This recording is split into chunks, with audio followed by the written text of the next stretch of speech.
Welcome back to the Alec Lewis Show. I am your host, Alec Lewis. This is episode 78, recording on Friday, April 25th, the morning after the first round of the NFL draft. The Vikings, if you've been living under a rock, selected Donovan Jackson from Ohio State, and we are here to talk about it today. We'll get into the selection, the lead up to it, my thought process in the picks before, some of what I heard all night. And then at the end, we'll give some names that are on my mind who may be available at number 97, speaking Friday night, types of players that make sense. So stay tuned for all of that. If you're new here and watching on YouTube, please hit that subscribe button, hit the like, little thumbs up, helps us out.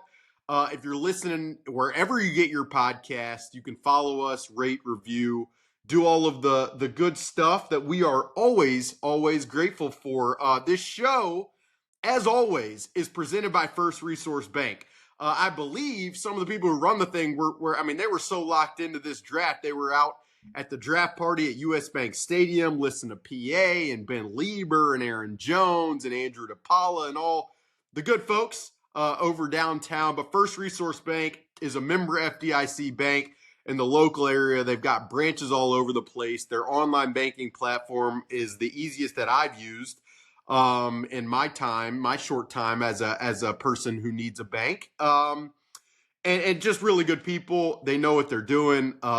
Everything is tailored to kind of you and your preferences. And so if you need more information for First Resource Bank, please go check out the link in the description below. Or you can toss me a question, toss me a line anywhere, and I will point you to the right people there to set up an account and to pursue your banking with First Resource Bank. I'll start here. So, it's a late night for draft night when you're a beat writer.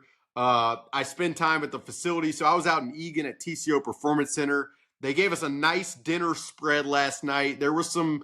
I hate to show off, brag a little bit here. There was some ribeye I had. There was a nice Caesar salad that was very well mixed, a wild rice pilaf. But you really sit there and kind of wait for the pick. And then after it happens, talk to Kwesi Adofo-Mensah, talk to Kevin O'Connell, talk to Donovan Jackson virtually. And then it begins the writing portion of the equation. Do a quick story, which is up at The Athletic. In terms of how Donovan Jackson fit, then a lengthier story of kind of how he ended up being the pick at number 24, and another story that is locked and loaded at The Athletic already, best available players at 97. So it's a late night. I didn't get home probably until 2 a.m. And because of that, if I seem a little spacey, I used to, when I covered the Kansas City Royals, one of the longtime pitchers there, Danny Duffy, used to come to spring training and say he was working out the cobwebs in his arm. So I feel like right now I'm working out the cobwebs in my brain, but I can't wait to do this show because I have a lot of little insights and nuggets to get to. First, I'll just begin kind of with the timeline and how I was thinking about the number 24 pick. If you read anything that I've done at The Athletic over the last couple months probably, or listened to this show for the last couple months, the position that I talked most about was the interior of the offensive line. For me, just from what I'd heard coming out of the combine, it was a spot that made sense for a lot of reasons. For one, that it was the priority of the entire offseason. I'll never forget sitting in the press conference in Glendale, Arizona, after the absolutely brutal loss to the Rams that we don't need to rehash here. And Kevin O'Connell was asked that night, how much of a priority is interior offensive line going to be this offseason? And he did not mince words. Usually he is one to be very tactful with what he says and what he doesn't. And it usually ends up as a lot of words that don't really give you a distinct roadmap. But that night, he was pretty clear in saying that they had to shore up the interior of the pocket. And so you wondered how with time he would reflect on that. But it sounded like in Indianapolis at the Combine, it was even more so of a double down in that they had to get better in the interior, both to protect the quarterback of the future, but also to run in short yardage. I mean, I've posted these numbers and metrics a billion times, but in 3rd-and-1 situations, in 4th-and-1 circumstances, the Vikings have not been able to get the physical interior push that you have to get in those circumstances to get that first down. And Kevin O'Connell seemed to kind of be sick of that. I mean, they've done so much talking over the last 3 years about improving the run game, about, adding Josh Oliver as a physical presence, which he's been, about, switching running backs to be more efficient and all of that. And, it's been a lot of talk, and the run game has remained one of the prohibitors to this and inhibitor to this team taking it deeper in January. And so did I expect them to fix all 3 spots? Absolutely not. I mean, even coming out of the combine, I felt like if you get 2 spots fixed throughout the course of this entire offseason, you feel really good about that. Ryan Kelly, from everything I know, that kind of surfaced and became a possibility, and it was hard to shoo that away when that guy has been as good as he's been. And then Ryan Kelly helps recruit Will Fries, and that was a very competitive free agent situation, but the Vikings have established a culture that has made certain agents and players want to be a part of it, and so they were able to get that done with Will Fries, and then to triple down with spending a first-round pick on the interior. I mean, it seemed like a lot, but again, like as I've said and as I've written, it felt like that was going to be the preference if a player that they preferred was available at 24. And I mean, if you guys have listened and read, you know that the 2 guys who it sounded like they really liked were Alabama's Tyler Booker, North Dakota State's Gray Zabel, and I mean, Tyler Booker is an interesting player in that he is I'll say this. Like, I asked on Wednesday morning, I asked an NFC executive who doesn't work for the Vikings, works for another team, about those 2 guys and about Donovan Jackson. And just recalling the text I had with this NFC executive, he said, Booker is more of like the phone booth brawler. I don't know what a phone booth really is, other than like there's some in London that I saw that seemed like pretty good photo ops last year when I was there for the game against the New York Jets. But the point being was that Tyler Booker is more of the, short area, just feisty, strong hands, really good anchor, more of like the reliable pass protector. This executive said to me that Gray Zabel was a tough, strong competitor, but probably not as athletically gifted as Donovan Jackson, who I mean, we also talked about Donovan Jackson. He said he's probably the athlete of the bunch. And you kind of could discern from this conversation with this particular NFC executive that of these 3, he kind of preferred the upside of a Donovan Jackson, which I thought was interesting at the time. And it's definitely interesting to revisit. But do I think the Vikings liked Alabama's Tyler Booker and North Dakota State's Gray Zabel? Absolutely. In the days leading up to the draft, there obviously became a question of, would these guys get to number 24? And if they don't, what happens then? If you like Donovan Jackson, are you willing to trade back and risk the idea of not getting him? It sounded like, preceding kind of the Dallas being on the clock at number 12, sounded like Dallas told a lot of people Tyler Booker wasn't going to be the pick. Tyler Booker. And that was obviously a smokescreen because they selected Tyler Booker at 12, and their comments after the draft would tell you that they felt like he was a prime potential replacement for Zach Martin, the legendary guard down there who retired. And then Gray Zabel, I mean, there were mock drafts and there was buzz in conversations I even had with certain people across the league that he could start to go as early as 11. Obviously, he doesn't go at 12 to Dallas. Cincinnati passes up on him.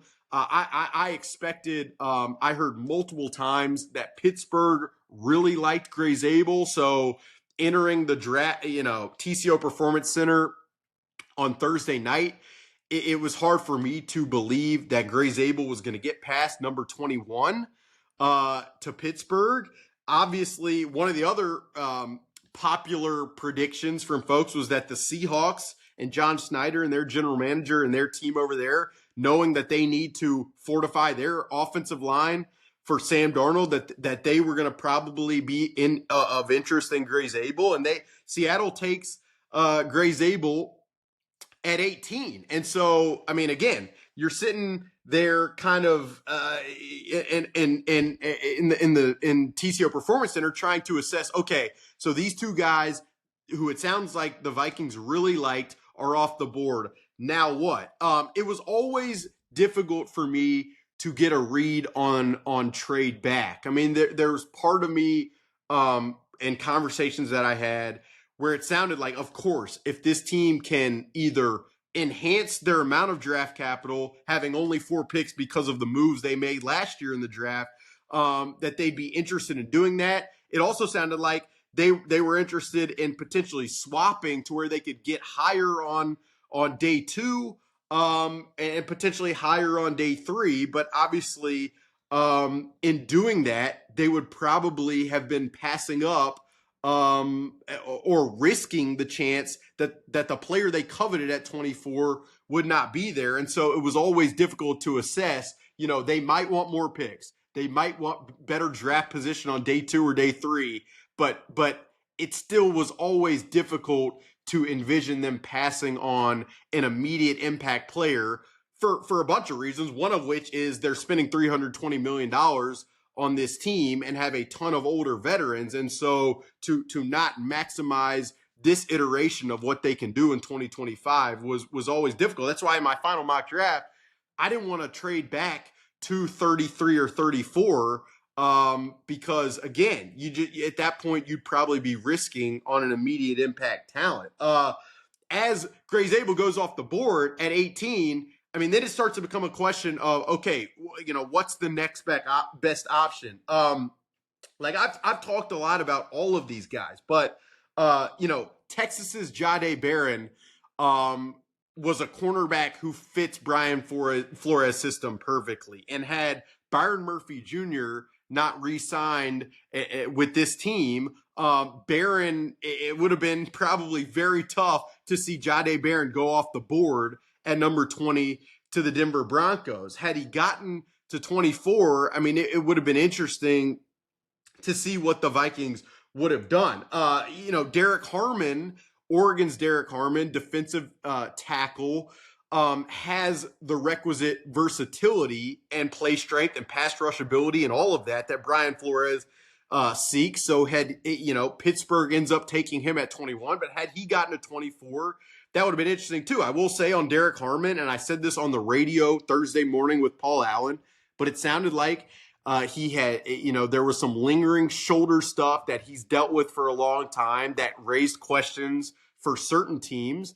And there was also some hip concerns from a longevity perspective. Would he have to, could he stay durable? Would he stay healthy? That would have factored into that decision. But had Pittsburgh not taken him at 21 and had he fallen to 24, that would have been an interesting conversation. And then the Green Bay Packers take Matthew Golden at 23. I'm not sure how many people expected him to be available, but while he is undersized, he is everything that the separator and the vertical kind of 3-level route winner that you could imagine Vikings receivers coach Keenan McCardell really liking. So, did I ever expect the Vikings to take a receiver? No. But do I think they thought he'd get there? Probably not. And so once he's off the board at 23, then you're looking at the options. And I mean, one of the players who, I just heard from fans that a lot of fans seem to be interested in was Michigan cornerback Will Johnson. And most people expected Will Johnson to go earlier. He's available at 24. And he is, to describe this guy, he is, people talk about him like a missile defense system tracker in terms of how he reads plays from the top down as a cornerback. And you know, I think a lot of people have thought about Brian Flores as this man coverage merchant, where in Miami, I mean, he's just playing 50% man, and that's what they do, and that's what he wants to do. But, you know, coaches evolve and change in terms of how they feel like is best to play defense in the current iteration of the NFL. And Brian Flores in Minnesota has played a lot of zone coverage with zone eyes on the quarterback. And Will Johnson is kind of like the perfect fit for that. And so, you know, why was Will Johnson available at 24? Well, Adam Schefter reported this, and it's something that I heard both from internally with the Vikings and externally throughout the league of people that I talked to. You know, he's got a knee situation that may have prevented him from running the 40-yard dash at his little workout, which was an entire conversation in the draft community. But that knee situation, I was told that the Vikings medical staff cleared it to where, you know, they felt confident enough if the Vikings picked him, they were going to be okay with it. It's not like that he was just totally off the Vikings board. And so, you know, that he was an interesting type of prospect who you know, had they picked him at 24, I probably would have understood it.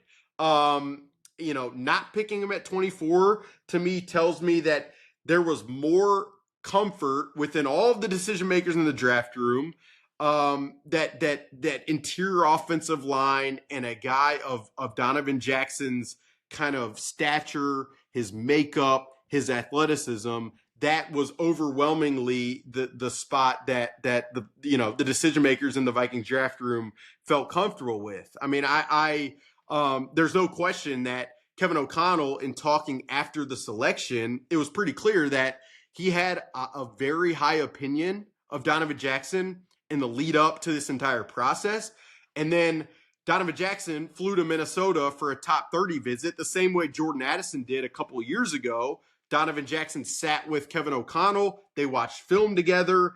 And it was pretty clear that, you know, conversation, that type of communication, that experience only validated what Kevin O'Connell felt about what Donovan Jackson could be in this offense. And so ultimately, while I do, you know, from what I know, there was certain trade framework that could have been executed to move the Vikings back a pick, you know, towards the back of the first round. It's clear that Kwesi Adofo-Mensah and the Vikings brass was not willing to risk losing out on the player that they ultimately picked. And so that level of conviction speaks to what they believe Donovan Jackson can become. And I mean, I'll just give you experience from what I saw watching him on tape. You know, you're always told to look for the film that, you know, pairs the player against very good competition. And so for me, you know, and I watched probably 70 players within this draft cycle, which is probably way too much and absolutely ridiculous. But you want to know who you're talking about. And when you write analysis, you want to feel at least like you're not just parroting what other people think. And so I picked the film of I only watched one game of Donovan Jackson against Oregon. Why? I wanted to see him against Derek Harmon. What would he look like against a physical, very large player like that who had as much success as Derek had rushing the passer all year? And Donovan Jackson really held his own. Like I watched it. He moved very fluidly. It was very easy to watch. He climbed up easy. Didn't look like he labors at all. There were certain, like, one of the things more than anything that I was looking for, because of how much trouble the Vikings have had with picking up stunts over the last couple of years, was like, from a vision perspective, does he see guys looping around? And there were multiple instances on that one tape where Donovan Jackson seemed to, you know, he has his initial blocking assignment. That guy slants inside. Then there's a looper coming around, and it seems like he picked it up. He picked it up easily. And so honestly, like, I came away watching that film, like, I mean, totally, really impressed with him. And then you get into, I mean, like, I had a conversation weeks before the draft with an AFC executive who said to him, and I asked him about all of these interior offensive linemen, and he said, Donovan Jackson, is he going to be like the Mauler, the Michael Orr pushing the guy to the Gatorade cooler? He might not be that guy, but is he going to be an absolute rock solid player for the interior for the immediate future? Yes. And so, I mean, when you're picking at 24, especially in a draft that is not as loaded as this one, I mean, to line a double in the gap for me was going to be totally okay. And the other aspect of Donovan Jackson's that is intriguing is both his measurables are fantastic. His pedigree, he was a 5-star coming out of Houston, Texas. Believe Rivals had him as the number 13 player in the entire country. If I'm not mistaken, the best offensive lineman in the country. And he plays left guard, productive for Ohio State. Believe like 35 starts at left guard. Then last season, Ohio State has poured as many dollars and resources into that team as they did. They had as high of expectations as they did with Chip Kelly as their offensive coordinator, Jeremiah Smith at receiver, Emeka Egbuka, Quinshon Judkins, Travion Henderson. I mean, the expectations for that team was absolutely off the charts. And midway through the season, they had some health issues at tackle. And so Ryan Day, their head coach, who worked with Kevin O'Connell in San Francisco, by the way, as did Chip Kelly, Ryan Day approaches Donovan Jackson. He says, hey, man, we really need you to slide out to left tackle. Donovan Jackson jumps at that opportunity. And I'm not sure how many guys would or how many agents would allow, and there are agents in college football now, mind you, would allow their player to do that. Why? Because if he slides out to tackle and he just struggles mightily, does his draft stock plummet?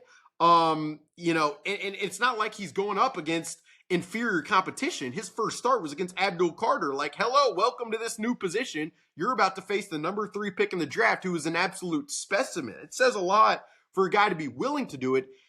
And then not only was he willing to play left tackle, but Donovan Jackson in his final 3 games, pretty big games, mind you. Ohio State won the national championship. They played Oregon, Texas, and Notre Dame.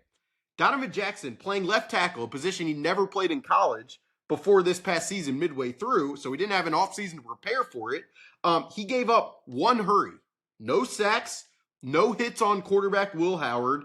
And I mean, Ohio State won the national championship. So while he is the left guard in the immediate, I would never rule out the chance that in a spot, in a suboptimal situation, could he slide out and play a left tackle? Might be asking a lot, but right tackle, I mean, given what he did down the stretch last year and his pedigree as an athlete, I wouldn't really rule it out. I mean, I'll say this, I love Brian O'Neill, the Vikings' entire staff and locker room. I mean, Brian O'Neill may be the best leader internally for this entire team. And he's been, I mean, last year, Christian Darrisaw goes down. The Vikings are leaving him on an island on a snap-in, snap-out basis, and he holds up at right tackle. But his contract only goes through 2026. His cap hit for 2026 is around $23 million. That whole contract might need reshaping at some point. And given how strongly I know Kevin O'Connell specifically feels about Brian O'Neill's importance to this team, both for the present and the future, I mean, I would expect them to be able to smooth everything out. But in the event that, probably worst case scenario, could Donovan Jackson be a potential right tackle? I mean, I would not rule it out. He's got 35-inch arms, which, you talk to coaches and anybody, and that's an important aspect as people kind of weigh the types of players that can play those positions. So, I mean, again, if you're getting a guy who is just a rock solid left guard who limits negative plays, considering how many negatives the Vikings interior has allowed over the last 3 years that I've covered this team, that's great enough. Now, if you have a guy who also has flexibility to play outside, given the importance of those positions in an NFL roster building exercise, that's fascinating as well. I mean, like just to underscore what I said earlier, I mean, this entire overhaul of the interior offensive line, um, it's pretty freaking impressive, and it's actions that verify words of a commitment to doing so. And you always like to see that. I mean, you guys have probably listened over the years to Vikings coaches, Vikings executives talk about wanting to be better on the interior offensive line. I mean, health permitting here with Ryan Kelly and Will Fries, there's no question they have done that. I mean, I said this earlier, but had they fixed two of these spots or overhauled two of the spots, you'd have felt really good about it. The fact that they've done all three, you know, it gets you to a place where offensively you almost want to ask, I mean, what else could if you're a play designer, if you're a coordinator, if you're a head coach who is an offensive guy that some people call the quarterback whisperer, I mean, what else do you want? You have an all-pro left tackle, a very trustworthy right tackle who is one of the focal points of your entire team. You've got a center in Ryan Kelly who's done all the communication in the past and who is a former first-round pick. You've got Will Fries, who is this kind of developmental type, you know, late round pick who's become just an absolute baller and physical play demeanor type of guy who you can feel very comfortable with that right guard. And then you add this athletic, skilled, experienced left guard. You've got Justin Jefferson and Jordan Addison on the outside, Jalen Naylor as well. You've got TJ Hawkinson, who you've committed a lot of resources to, both in terms of draft picks and money spent. So, I mean, that better rise you to a certain level. You got Josh Oliver as a kind of dual threat tight end, run blocker, and pass protector. You acquired Jordan Mason and paid him. You paid Aaron Jones a pretty handsome sums. I mean, as an offense, I mean, the only uncertainty is the young quarterback that your entire draft process last year was geared toward finding. So pretty cushy situation, and pretty easy to be confident. And I mean, especially looking at the other side of the ball, like with the questions that the Vikings have at cornerback. I mean, yes, Byron Murphy Jr. is who he is, and there is a strong feeling in terms of what Isaiah Rodgers can be, but the depth of that room still is somewhat of a question mark. If that's the case,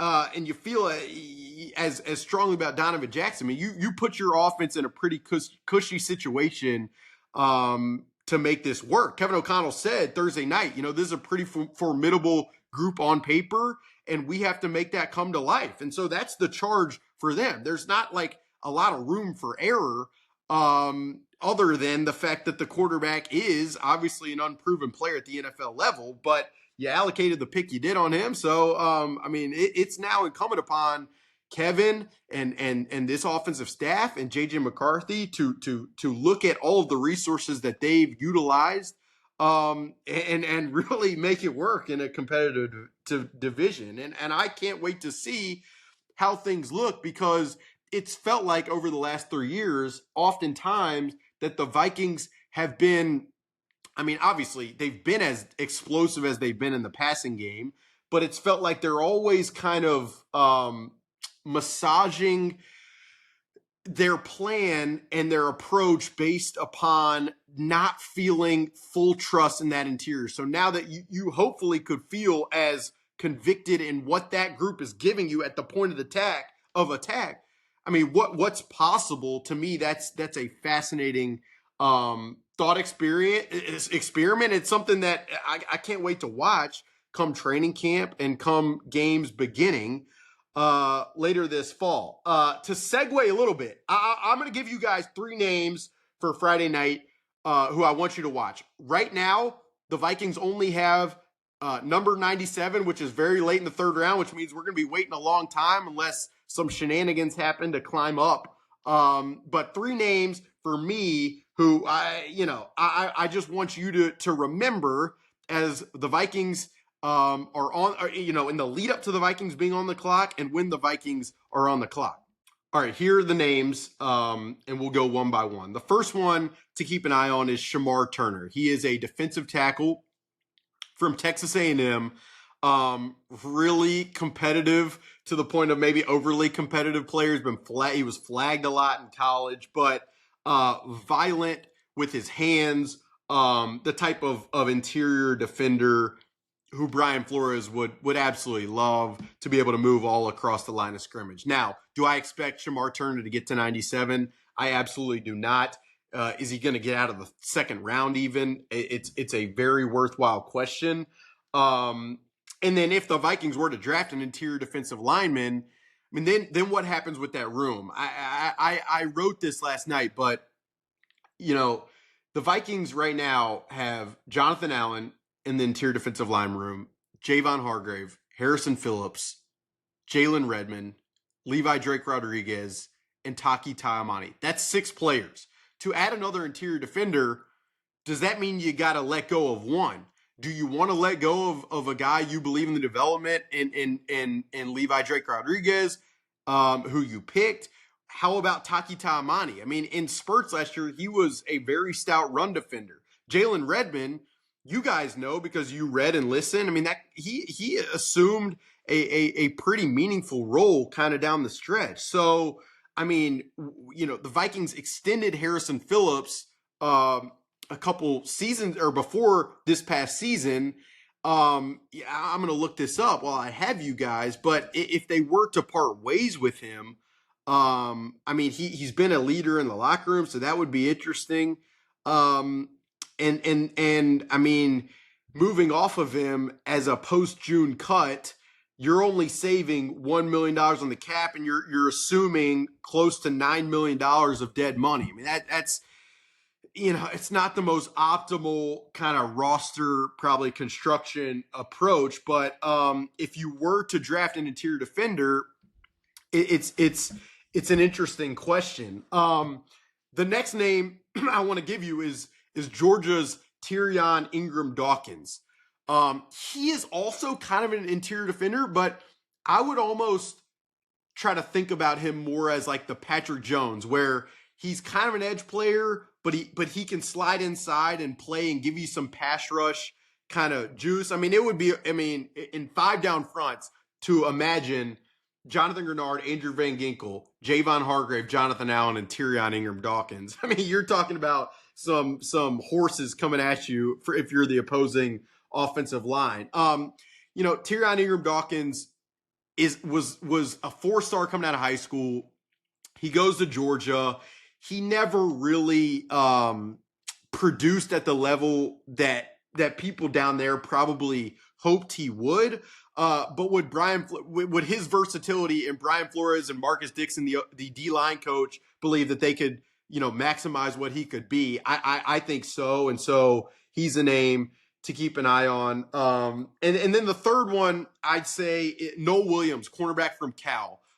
Do I expect the Vikings to go cornerback with this 3rd-round pick at 97 if that's where they're picking on Friday night? No, I do not. But Noah Williams, he had 7 interceptions last year. He isn't the most explosive athlete, but a very instinctive corner from Cal who finds the ball, who is unafraid as a tackler. I'm of the belief that the Vikings would absolutely love him. So those are the 3 names I'll give you: Shamar Turner, Tyrion Ingram-Dawkins, and Noah Williams. I mean, if those 3 guys are all off the board or something, you're talking about Texas's Vernon Broughton, defensive lineman. You're talking about Washington State's Kyle Williams, receiver.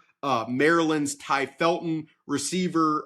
That's probably where I'd go. So I gave you a little bonus, some bonus names. But it would be interesting if they take an interior defensive lineman, how they would kind of manage the numbers in that room, how they would think about that. And then, if some of these guys are off the board by 97, what they would do becomes kind of an interesting conversation. I've got more names in terms of best available for the Vikings at 97 over at The Athletic. So if you missed that story, it posted early Friday morning. You can go check that out immediately. And there's more blurbs on Turner, Ingram-Dawkins, Vernon Broughton, Noah Williams, Ty Felton. So just more depth if you want it over at The Athletic. That's usually what we're trying to do. We'll have more stories to come, talking to people throughout the day on Donovan Jackson. He'll be introduced at a press conference Friday afternoon. So we'll have some feedback from that. Stay locked in to social media over the next, tonight, tomorrow, as the Vikings try to put some finishing touches on adding some youth to their roster. And then I'd expect the UDFA portion to be pretty active. So, stay tuned to the coverage. If you got here on YouTube, we appreciate it. Hit that subscribe button, hit the like button. It helps us out. If you're listening on Apple, Spotify, iHeart, wherever you get your podcast, we appreciate that. Rate and review us over there.